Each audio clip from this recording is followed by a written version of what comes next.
All right, James is ready. Tonight he's going to show us how to get his finger stuck and unstuck from a Kallenshaan Pin. pin. Exactly.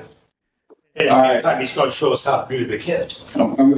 This is, you can thank Andrew for this, because I probably wouldn't normally have done these kits.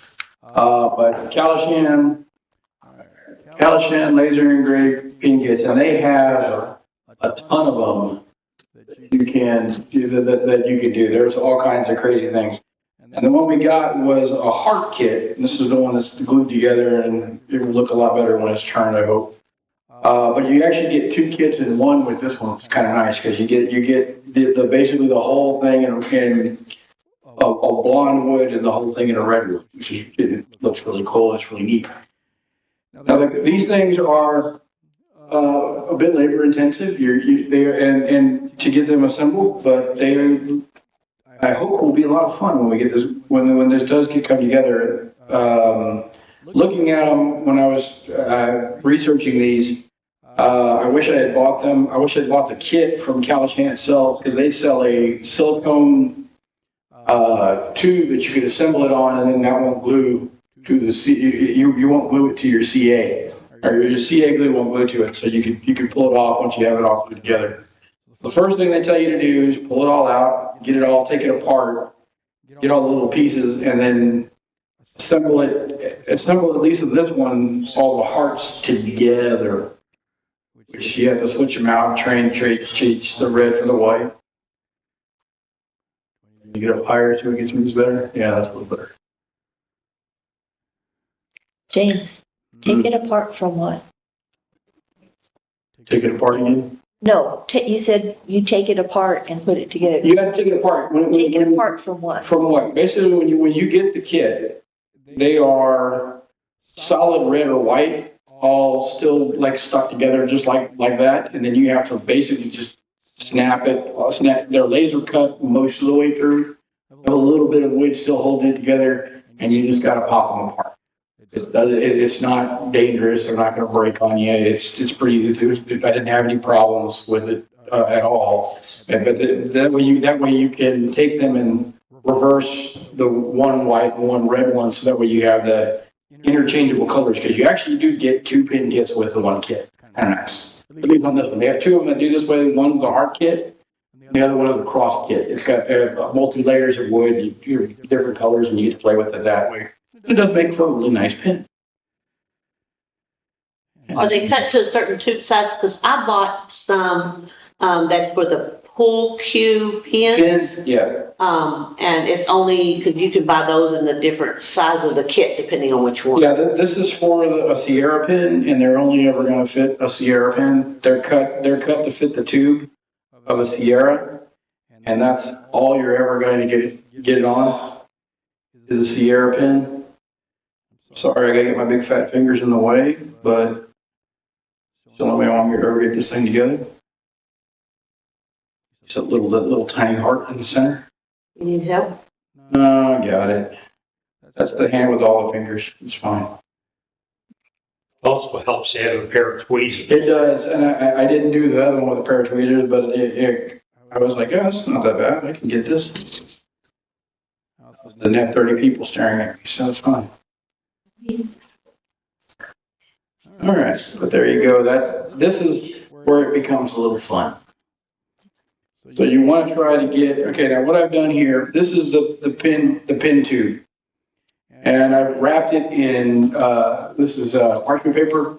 So hopefully it won't glue to the tube when we put this thing together. I didn't do that on this one. That's why this one's all kind of funky colored, because I had to break the seal on the, and it bled over from one to the other. So we're going to hope this one doesn't do that. And I can leave those out. You can add these. Go forward a little bit, James. Okay, I can. Yeah. I'm going to assemble this. I could probably take those three and put them in, and then everything else pop it on the outside. Always turned with a little bit that doesn't want to get in there. There we go.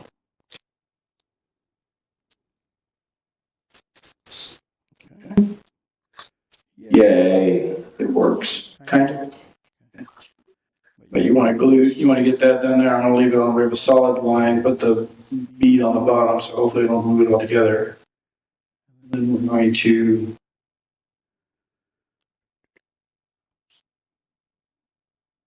pull this apart, stick this together one.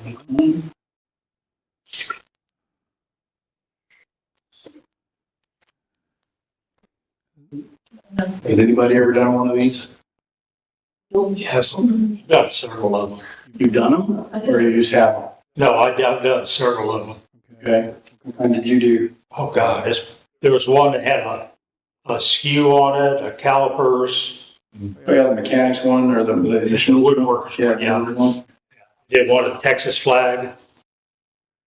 I couldn't see doing the American flag one of these because you got all those little hearts put together. Those little stars. Those little stars. You sure all the little stars put together. My hands are not that steady.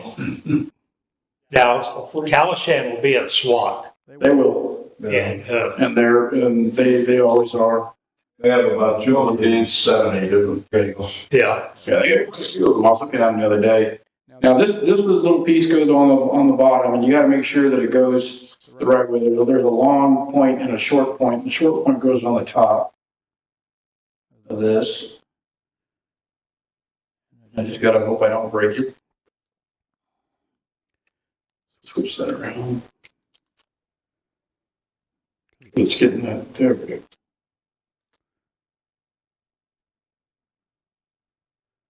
All right. That's most of it. This is a whole lot easier than the first one. A little experience now doing this stuff. Now. Still got one more piece. Yep, I do. Move these parts together.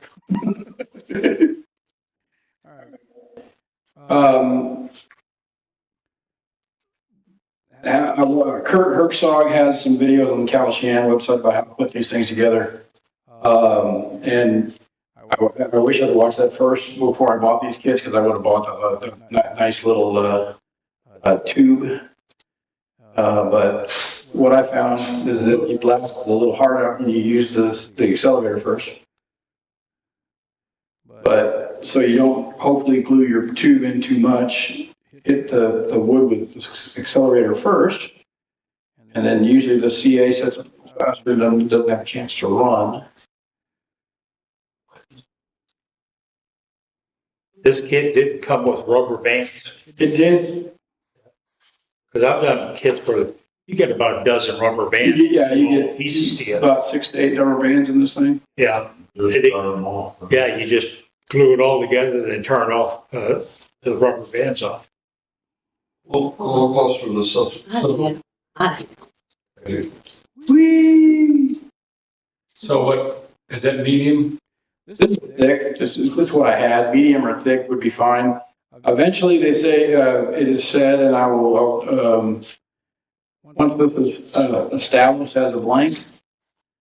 And if I had bought the silicone things, they say to flood the whole thing with thin CA just until it becomes basically one homogeneous piece of wood. The key really to get these together is to making sure that the pieces are down and as level as possible inside the blank. Tell that one wasn't done, and luckily the glue wasn't set enough that it was able to go down in there. Watch it too, because so much fun. This is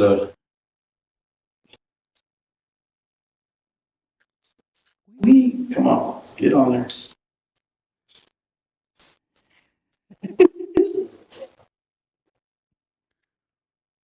You bring acetone with you? No, I didn't.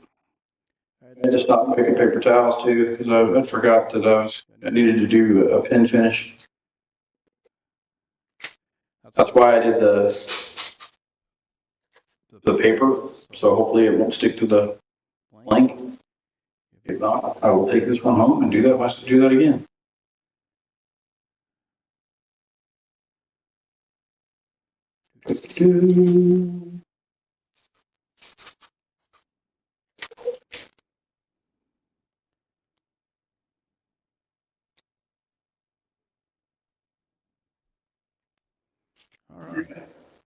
Yay, we have a glued together blank. That's the fun part. Need a fan going over Yeah, I there. do need that fan going, man. Oh, shit, this is warm. But it ain't gonna help me that much. It'll help me when I'm turning. You glue just the front, do you glue the back also? I just glued the front right now. I mean, you want to make sure it's all glued together. Couldn't find the button.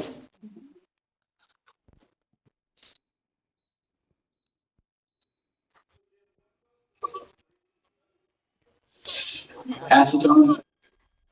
Acetone called that. I got the tube stuck in there, and I had to try to get the tube out.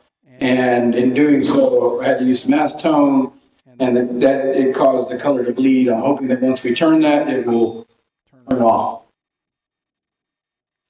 I'm hoping I don't know if either dyed woods or if this is two different types of woods. And Usually the kit, I think, or at least that pool cue told me what types of woods were to mine. I didn't read I didn't read that if it told me. Something. I was, yeah. Oops. Come on, get out of there. Is that an official use of that air stick? This is, It looks like a baby hairpin. it's not Debbie's hair stick, but I promise you, this is a failure of one of my laying tools, and they are one of the best gluing insertion tools you'll ever want to own in your life. I will always tell people that there's no reason to ever buy a gluing insertion tool when you can just make one yourself. So much easier. I don't know, man. I just gotta get this. I had it moving.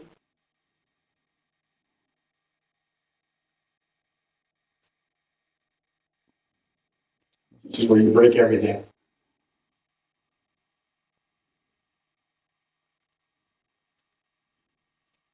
Right, yay! Success, at least somewhat, and I'll accept it. I'm actually, this, in my opinion, getting this centered, you could pretty much glue these on easily enough, at least from what I have experienced, and just glue it together. The next thing you need to do is take all the paper off of the pin kit, or off the tube. Everybody's favorite process of scratching tubes up. I don't know who made this kit, but I like buying my kits that are pre-scuffed, and it's just easier. Yes. Yeah. That's gotta be the worst part of making a can. Normally, when I'm doing my any kits, if I have to do the issue on, I set my lathe at like 50 RPMs, put a chuck in there, hold my stick in there, and put the tube on there, and just let my lathe do the turn. It's a whole lot faster than me trying to do this. Fingers get all cooler. Yeah, Put it on the manual and turn it on the lathe. yep, that works. There's one kit that I buy doesn't come pre-scuffed, and so I have to do that on. So usually when I'm doing those, I'll do a bunch of them and just sand them all at one time. But there we are, there's that all glued up. Now they do recommend, I am not normally a user of epoxy. It's just messy and expensive, and more money than I want to spend on glue. That's just I prefer using Gorilla Glue. I think it works really good. I have not had a single failure in a pin kit since I started using Gorilla Glue. And I had a lot of failures with CA glue, but I haven't had a single one with Gorilla Glue. You use the expanding or the non-expanding found? I use the clear. And if you have to get the tube wet, I have a spray bottle, I squirt my tube, and then I pour the glue on it, and then I put my little tube on my handy thing here, put glue on it, and then just inside and outside the tube about a couple times, and works really good. Anybody who trims their wood really thin, these make really good mixing sticks. I save these for that reason.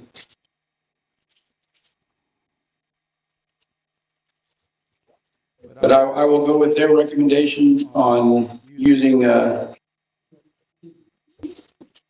epoxy for this, just because I trust the hold on that. And I don't have to worry about expansion on this. Can you move forward a little bit? Okay, now you hold this really closely. Grab the stick and you spread down, spread down. Is that good, Robert? That's good. All right, just make sure. Might as well shoot the wall if I don't see it.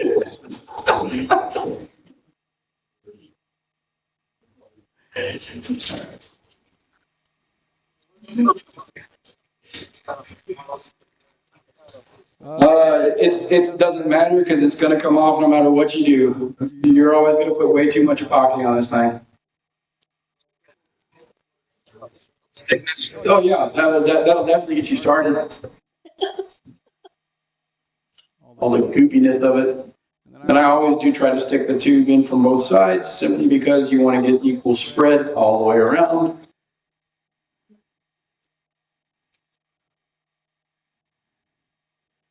One thing I do like about Gorilla Glue is it cleans up a whole lot easier than this stuff. Oh, I'm sorry, I'm trying to keep this stuff on my fingers more than. Loves that. Alright. And at least on this kit, I found that you want the brass tube just, if you pulled this off, it would be just hanging a little bit past the bottom chevron there, but you wanted it just a little bit over there. And if we stick this sucker on here, we should have plenty of glue for that purpose. And now, for this guy, I'd let him sit overnight and then I'd spend the next day doing what I did here, which was flood it with CA. And that's where we're at for turning. So, he's good. If that was all cleared of the epoxy on all the extra glue and stuff on the outside edge, could you cast that in resin too? If you wanted to, definitely could. But you turn most of it away. I mean, because this is the full spacing of it, and we're going to we'll turn most of that off. I mean, you're going to go down quite a bit. Anybody use 5-minute epoxy? Yes. Would you like this? Yeah. Because it'll probably go bad before I have a chance to use it again. I use that for the longest time on all my pens. I don't. I started using 5-minute epoxy on my stuff until CA to put my tooth through. Yeah. Especially my antlers when I. See it is too brittle. It always tends to. There's always a chance of failure, at least with the new joint. Great finish, but it's not really great. It does have a failure rate on it. That's an issue.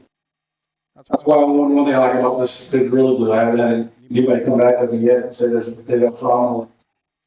What's the working time of the Gorilla Glue? I do it usually one day and then I glue a bunch up one day and then work on them the next, then I'll start trimming them up and working on the next day. Usually when I'm doing a manual run, it's 25 plus pieces, just because it's production counter. That's what I do. One nice thing about a single tube kit is you can use a single tube manual.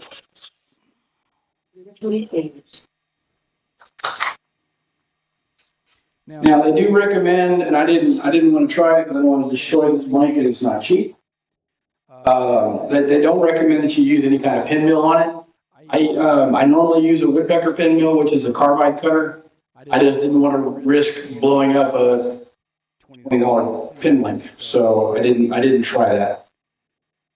So I use borrowed their sander here and sanding flush. So if you use sanding to true up your pin kits, I would recommend it's a good one to work with. I haven't bought a Kallenshaan in years, and they've gotten really expensive. Cheap. Do not screw it up. Nope.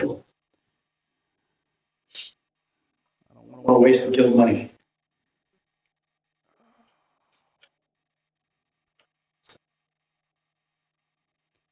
Okay. Actually, I don't want to do these first. One thing I've been, one of the first things you really want to do with this is sand. Because you never know exactly what this is going to be like, and any tool has a chance of like ripping this apart. So one of the best things to do first, and that's one of the reasons why I brought my respirator, is I don't like breathing CA dust. It's not fun. You want to kind of sand off the extra high parts before we start turning. And then you can see if you got any voids that you need to test. I failed. I'm not used to this lathe. It's better than, I've seen too many demonstrations where one demonstrator will go turn the lathe and put it in reverse for the next person. If you've ever tried to cut with your lathe in reverse when you think it's going forward, that's a lot of fun.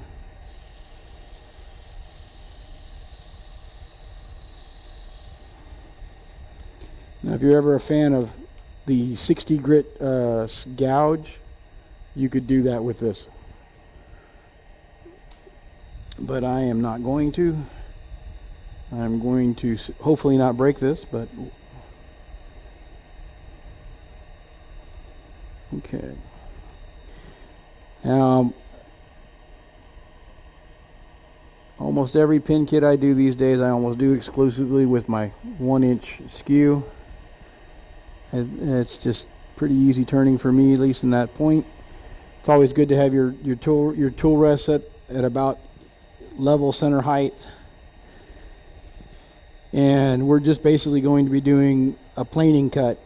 And so you're going to come in, you're going to find contact, bring the bevel in to where you're just getting a cut, and just move it forward very slowly.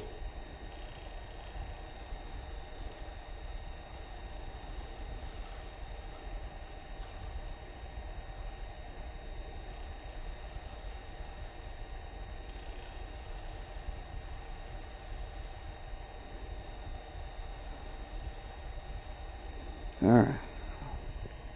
Yay! It didn't stain through. Kick butt. That's great. Okay. Now on this kit, and like most of these, you want kind of a little bubble form. You about 1/3 of this. This side is top, 2/3 that way, keep it down. So this really right here is going to be about the high point, right at the top of that part.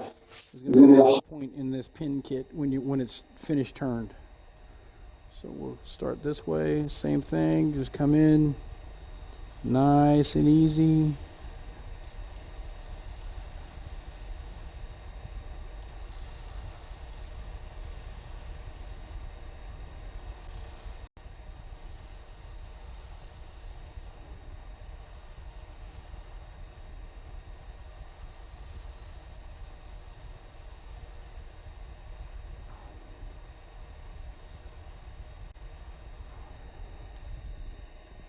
James, is there an advantage of using a 1-inch skew over a 3/4 or a half? More different preference and control. Larger the skew, the larger your cutting radius, your cutting serviceability. When you're using a skew, you're always going to use the bottom third of the tool. So maybe this is a 1 inch, I got a little bit larger safe zone.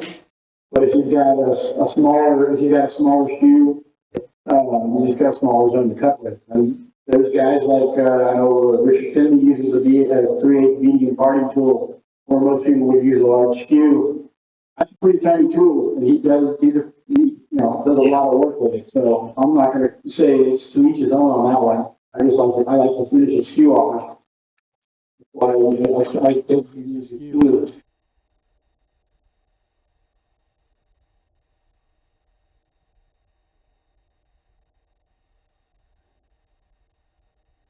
Now I will say, with being that this is glued together the way it is, I do like the toe down versus the heel. The heel usually takes the pressure and puts it that way, but that also is going to pull an expansion on your joint, which I wouldn't want to put that kind of stress on this at the moment. I don't like that. Actually, that side's good. That side feels good too. Well, I'll say this much. It's a fast pin kit to turn, for sure. All right, now the fun part. Finishing. Okay.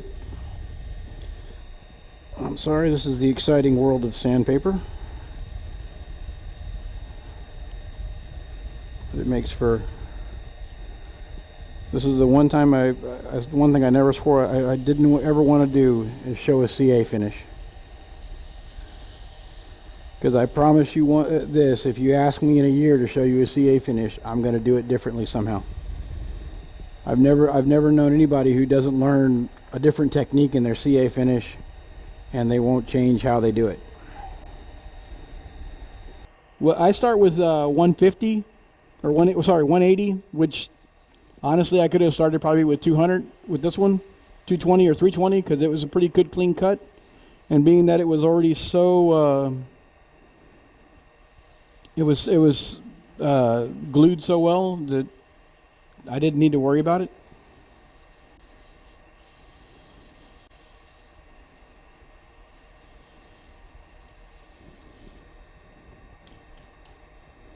But I go traditionally 180, 220, 320, 400, 600, 800, 1000.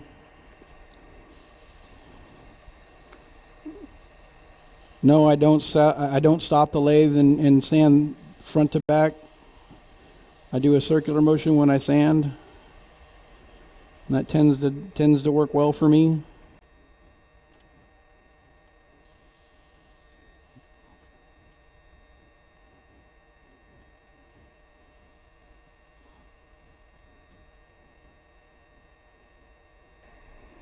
Now, under normal circumstances, if this was a normal piece of wood, I would take some acetone and clean it off.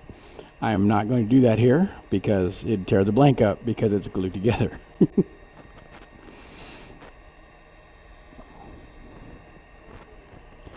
I wouldn't trust it just because I know it's a solvent as well, and so there's a possibility that it messed the glue up. I don't want to put a solvent on there, so I don't do it.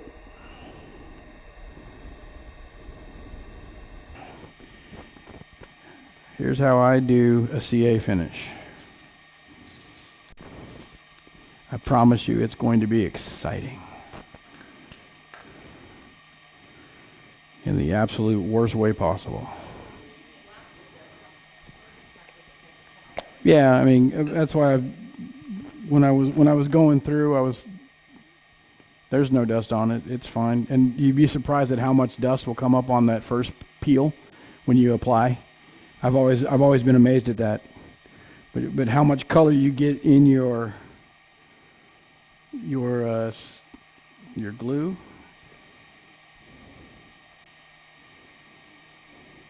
But you can see how much dust is on there, and that always happens when you that first one.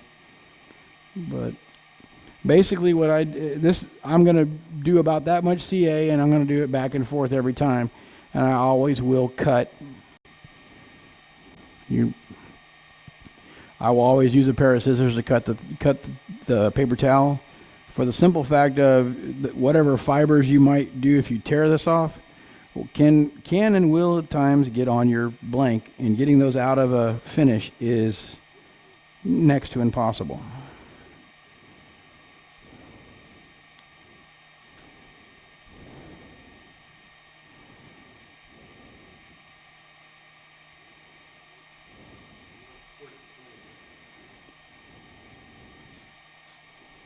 Occasionally, it's thin, so thin sets up pretty quickly.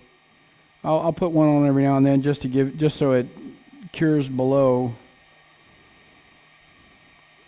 But I like thin because usually you don't have to wind up sanding too much afterwards.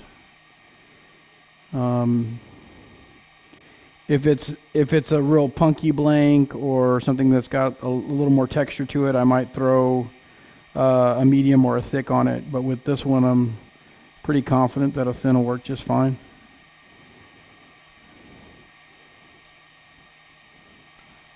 I think I've changed my process for doing a CA finish about 7 times in the last 5 years.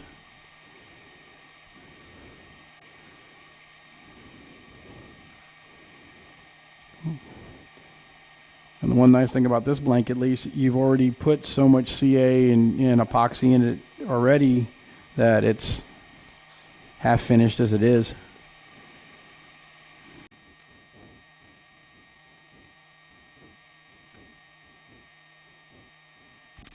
My rule, I don't have, I can't tell you how many coats I put on. I put on as many coats as I can get out of one rung of the paper towel.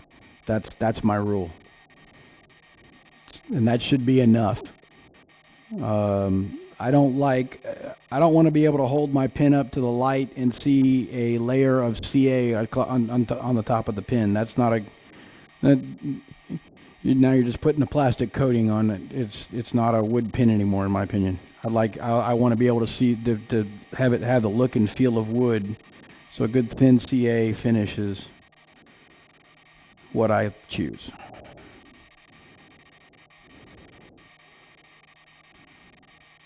I might have to buy this towel. I haven't like stuck to my fingers once. This is pretty good stuff.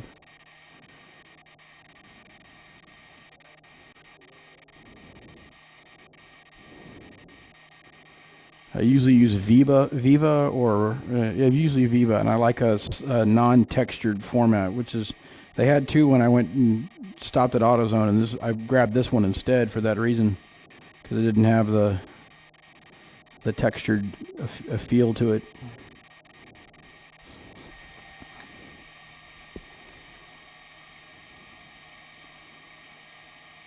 Not bad.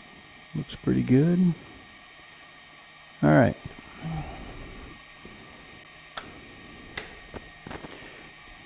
Now we're going to turn the speed back, take the speed back up. All right. And then what I use, if I'm worried about the any imperfections, I might take this is 1,000 grit and go over real quick just to even it off. I wasn't too worried about it, but yeah, you could even in that, I don't see any like deviations or highs or lows that you get, especially with using a thick or a medium CA. And but that's where I start. Now this is Dr. Kurt's Micro Magic. You can get it at Craft Supply. It's a microfine polishing wax, and they offer it. It used to come in a red and a white and a blue canister. It was just red, white, and blue. But this will take you through all your grits of sanding of micro mesh in 3 tubes, not 9 pads. And this stuff is really, really good. You just get a good glob on your paper towel.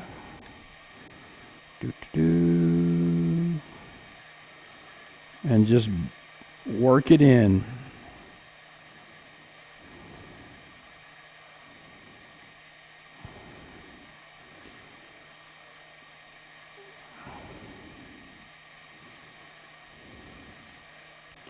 And yeah, you get it all over you. That's the fun part of it. If it's not messy, it's not fun.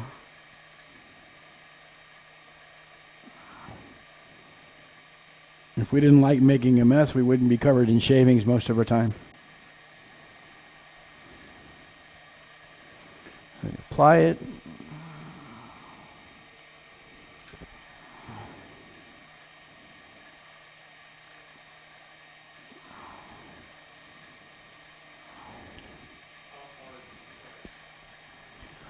You want to be able to at least squeeze that out. You got to work it. It's got to tumble. There is a microfine abrasive, so you've got to make that tumble in there. So you can't just be tapping it. If you're not changing, if you're not melting that wax and getting that stuff to break down and tumble in there, it's not going to do anything. It's just, you're just putting wax on there. And you can see that's just the first level right now.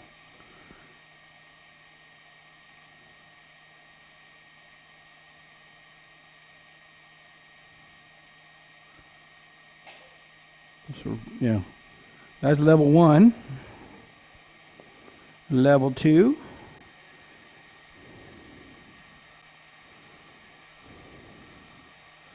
A little bit more.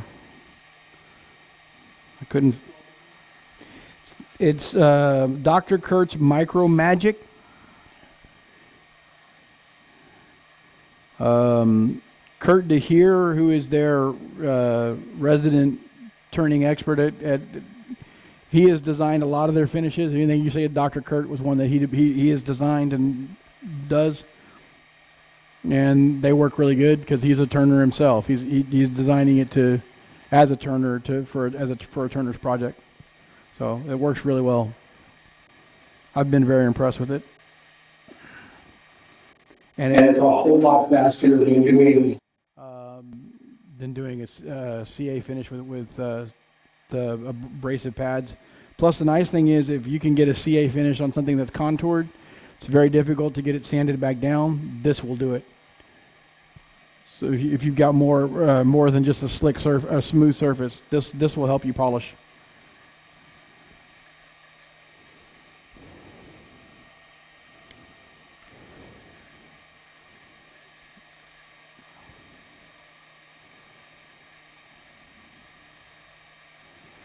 No, I don't. I don't get any kickbacks from Craft Supplies for selling for promoting their stuff.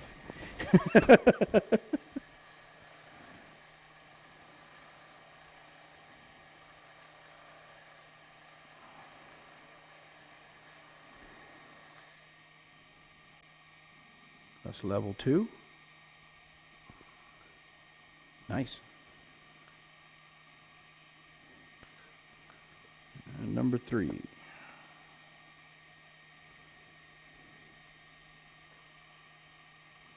And this stuff lasts a long time. I bought this. I bought this originally at the 2018 symposium in Utah, and I still got some of it left. I mean, I've had it for several years. Probably done 50 to 100 pins with it, so it does last a good long time. $4.95 a tube. I think like $13.95 if you buy the kit or something like that. I think it has all 3 of them together, or they've just changed the packaging. It now comes in a metal tin, so I don't know if it's a bigger size than what they used to have, but yeah.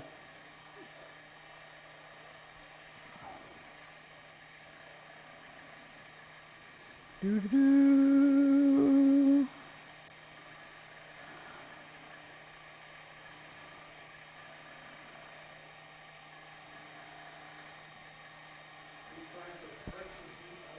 Yeah, you need to melt the wax that's because it's got a grit in the wax. If you don't melt that wax, the grit can't tumble to do anything.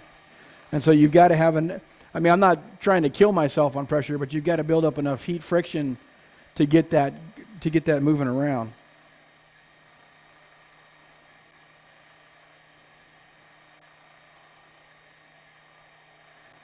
Get the wax off my. And you see, then you can also polish your mandrel while you're at it. It's nice and shiny now. That's so nice. That's so pretty. All right.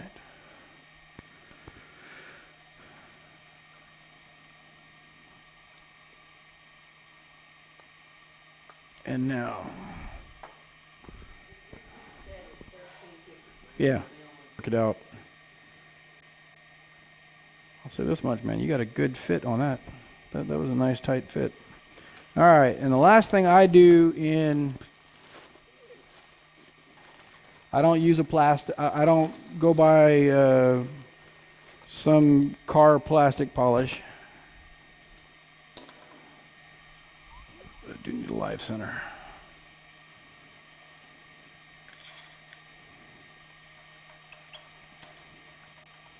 And this is just simply a plastic acrylic buffer. Acrylic pin buffing rouge. PJ Antony. It was I got it from Crafts USA. I don't think they're selling this anymore. But I believe you can get the rouge somewhere. It's pretty simple, straightforward acrylic polishing kit.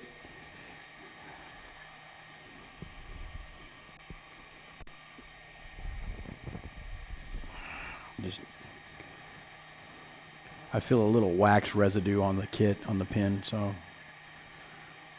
wipe that off real quick. But do the before and after. That's the before.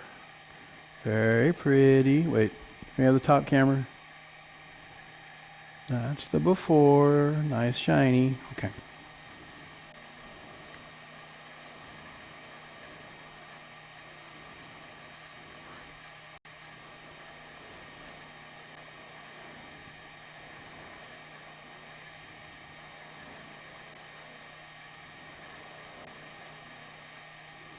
And then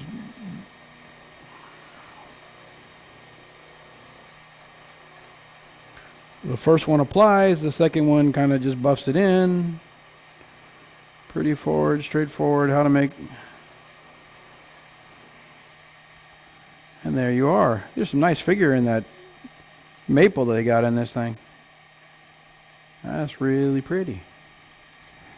So there we go. And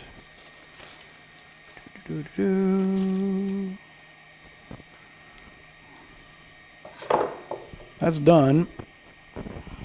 I will assemble the pin. You know, I don't think I don't need to set that back up for that purpose, but that's it.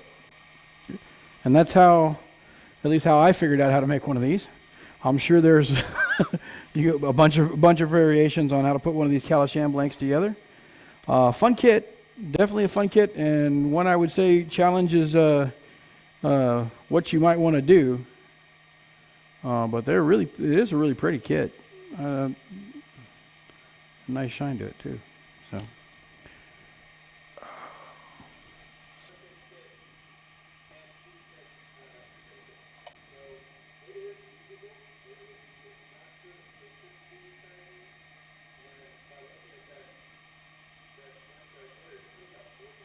It's real pretty.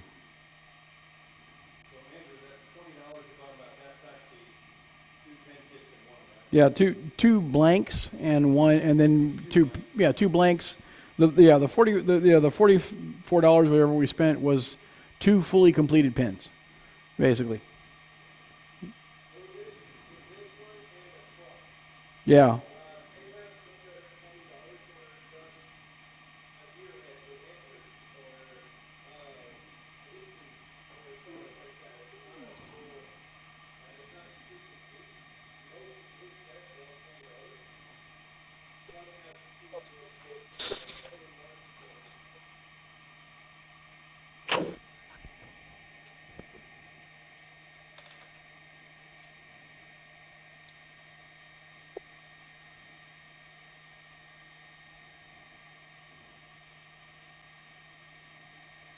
All right, where's It's good to hang. Classic. No, spring in that one? There we are. Okay, if you want to do.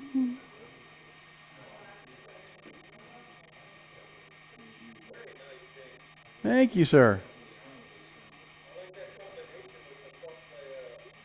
Yeah, the satin and chrome, yep. But there you go. That's what was one of the Sierras. I don't remember which one. It was a satin and chrome Sierra. I thought it looked nice. I'll put the other one together and bring it next month. I'll finish it up and bring it next month. Yeah. But there you go. One Kallenshaan pin, at least the construction. Oh, thank you.